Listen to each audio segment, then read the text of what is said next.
नमस्कार। देसी हम में मैं प्राची चतुर्वेदी अपने सभी श्रोताओं का स्वागत करती हूँ। श्री गुरु तेग बहादुर जी को उनके 350वें शहीदी दिवस के अवसर पर अपनी श्रद्धा सुमन विनम्र श्रद्धांजलि अर्पित करती हूँ। मैं श्री सुदीप सिंह जी जो कि पत्रकार हैं, उनका भी बहुत बहुत धन्यवाद करती हूँ कि उन्होंने मुझे यह लेख भेजा जिसका मैं पॉडकास्ट करने जा रही हूँ।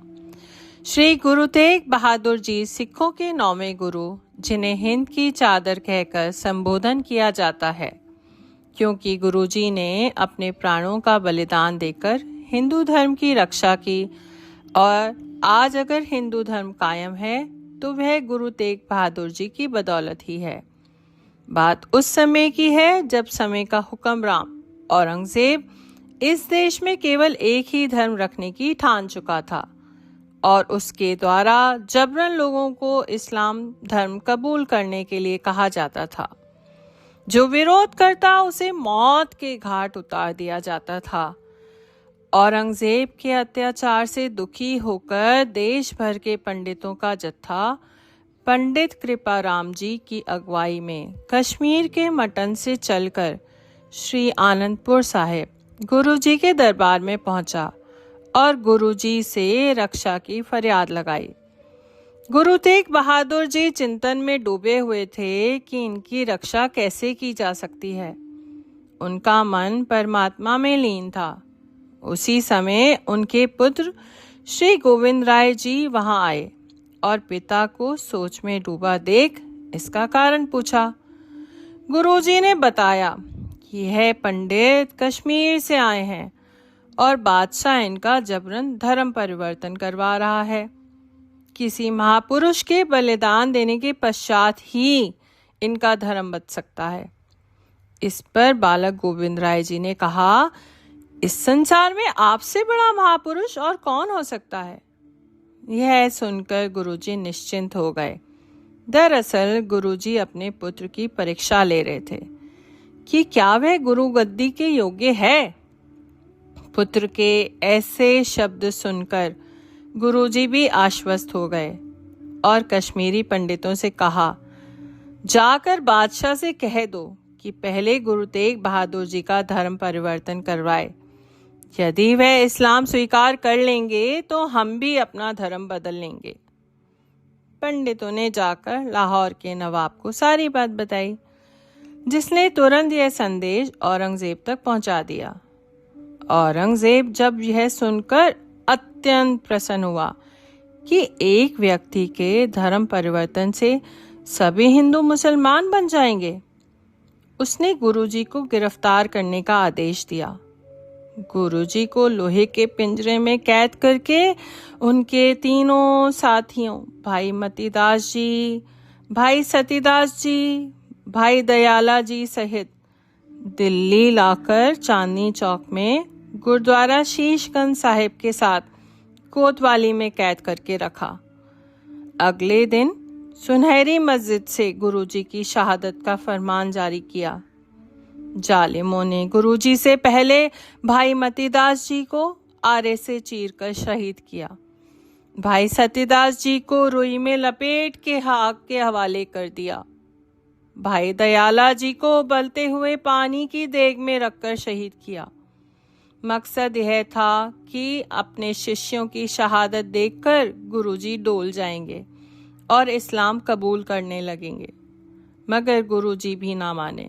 उनके धड़ को सीस से अलग कर दिया गया और यह कहा गया कि कोई भी गुरुजी के शरीर को हाथ भी नहीं लगाएगा।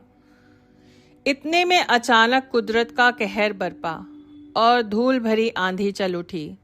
आसमान काला पड़ गया, मानो दिन में ही अंधेरी रात हो गई हो, जिसका फायदा उठाकर गुरुजी का पवित्र शीश और शरीर उनके भक्तों द्वारा योजनाबद्ध तरीके से वहां से उठाया गया। भाई जैता जी बाद में भाई जीवन सिंह जी कहलाए, भाई लखी शाह बंजारा जी और भाई निगाह जी आदि ने यह कार्य किया। भाई लकी शाह जी बंजारा गुरुजी का पवित्र धड़ अपने रुई की बैलगाड़ी में लेकर अपने गांव रायसेना पहुंचे। क्योंकि रात में अंतिम संस्कार संभव नहीं था, उन्होंने गुरुजी के पवित्र शरीर को अपने घर में रखा और पूरे घर को अग्नि के हवाले कर दिया। जहां यह हुआ उस स्थान को गुरुद्वारा रकाबगंज साहिब बना हुआ है। भाई जैता जी द्वारा गुरु तेग बहादुर जी का पवित्र शीश लेकर पैदल ही आनंदपुर साहिब के लिए निकल पड़े और देर रात उत्तर प्रदेश के बागपत पहुंचे, जहां रात्रि विश्राम करने के बाद अगले पड़ाव के लिए निकले और तारावड़ी अंबाला के रास्ते होते हुए श्री आनंदपुर साहिब पहुंचे। अंबाला में भाई जैता जी ने रात में ठहरने का उल्लेख किया है। यहाँ गुरुद्वारा सत्संग साहिब स्थित है, जहाँ भाई जैता जी की भेंट रामदेव जी से हुई। अंबाला नगर में एक अन्य ऐतिहासिक गुरुद्वारा है, गुरुद्वारा सीचगंज साहिब। यहीं एक सिख के घर भाई जैता जी रात के समय रुके थे। अंबाला से आगे चंडीगढ़ के पास एक गांव नाड़ा साहिब है, जहां भाई जैता जी एक मुस्लिम फकीर पीर दरगाह शाह के पास रात में ठहरे। वर्तमान समय में वहां गुरुद्वारा नाड़ा साहिब की सुंदर इमारत बनी हुई है। यहाँ से भाई जैता जी श्री आनंदपुर साहिब की ओर निकल पड़े। जब वह कीरतपुर साहिब पहुंचे तो श्री गुरु गोविंद सिंह जी अपने परिवार और सिखों सहित वहां आए और उनसे भेंट की। भाई जैता जी ने श्रद्धा और सम्मान के साथ श्री गुरु तेग बहादुर जी का पवित्र शीश उनके सुपुत्र गुरु गोविंद सिंह जी को सौंपा। गुरु जी ने भाई जैता जी को अपने गले से लगाते हुए कहा, रंग रेटा गुरु का बेटा, अर्थात किसी भी जाति का सच्चा सेवक गुरु का पुत्र समान ही है। इस प्रकार गुरु जी ने भाई जैता जी को अपने पुत्र का दर्जा प्रदान किया। जहां यह घटना घटित हुई वहां आज गुरुद्वारा बीबानगढ़ साहिब स्थित है। श्री गुरु गोविंद सिंह जी ने आदर पूर्वक अपने पिता का पवित्र शीश लेकर श्री आनंदपुर साहिब में प्रवेश किया और अपने निवास स्थान से कुछ दूरी पर उसका अंतिम संस्कार किया। वहां पर आज गुरुद्वारा शीशगंज साहिब आनंदपुर साहिब बना हुआ है। मैं आपसे गुरुजी की शहादत का एक संदेश साझा करना चाहूँगी।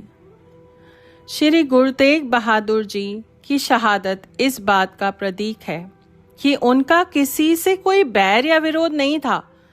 वह चाहते थे कि सभी लोग धर्म के मार्ग पर चलें, शांति एवं सद्भावना से जीवन व्यतीत करें, कोई भी किसी पे जबरदस्ती ना करे, सभी धर्मों का सम्मान हो, धर्म के नाम पर कोई भेदभाव ना किया जाए।